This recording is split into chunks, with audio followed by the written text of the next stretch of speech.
চিনতে পারছেন? এটা হচ্ছে বিরাট কোহলি এবং সাথে হচ্ছে আশিস নেহরা। তো আশিস নেহরা কি কোনো একদিন ভেবেছিলেন যে বিরাট কোহলি একদিন এত বড় কিংবদন্তি ক্রিকেটার হবে?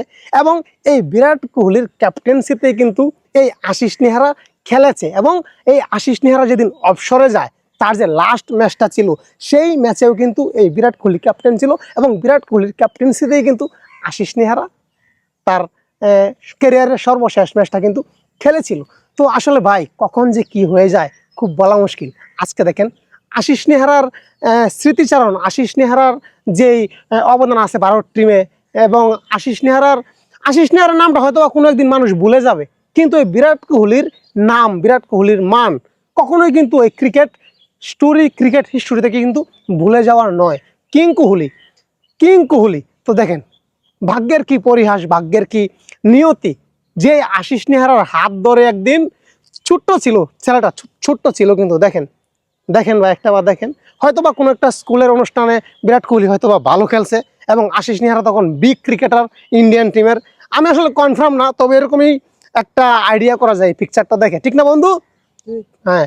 তো আশিস নেহরা হয়তোবা গেছে স্কুলে গিয়ে পুরস্কার বিতরণী অনুষ্ঠান, বিরাট কোহলি হয়তোবা সেই ম্যাচে সেঞ্চুরি মারছে বা সেরা ক্রিকেটার হয়েছে স্কুল টুর্নামেন্ট থেকে, হয়তোবা কিন্তু, এবং আশিস নেহরা তাকে পুরস্কার দিচ্ছে পুরস্কার বিতরণী অনুষ্ঠানে হয়তোবা। কিন্তু আজকে দেখেন, আজকে এই বিরাট কোহলি শুধু স্কুল না, সে এই বিশ্ব ক্রিকেটকে শাসন করতেছে।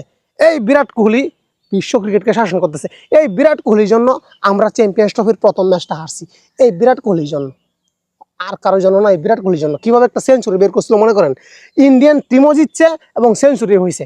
এই বিরাট কোহলি কি খেলে ভাই! চ্যাম্পিয়ন্স ট্রফিতে তো ভারতীয় টিমের সেরা ক্রিকেটার, শুধু চ্যাম্পিয়ন্স ট্রফিতে না, ফুল চ্যাম্পিয়ন্স ট্রফিতে, শুধু ভারতীয় একটা ম্যাচে দুটা ম্যাচে না, ওয়ার্ল্ড টিমে।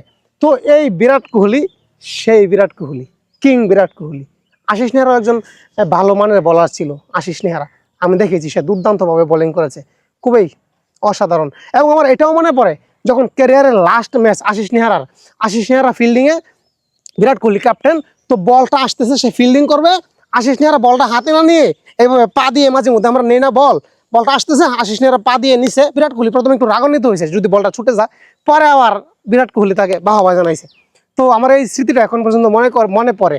এবং আপনারা যদি আমার কথাটা যদি আপনাদের কনফিউশন মনে হয় যে আমি ভুলভাল বকতেছি, আপনারা দেখে নেবেন, আপনারা গুগলে ইউটিউবে দেখে নেবেন যে বিরাট কোহলি আশিস নেহরার ক্যারিয়ারের লাস্ট ম্যাচে, তার লাস্ট ম্যাচটা একটা বল আসতেছে এভাবে পায়ে নিয়ে নিছে।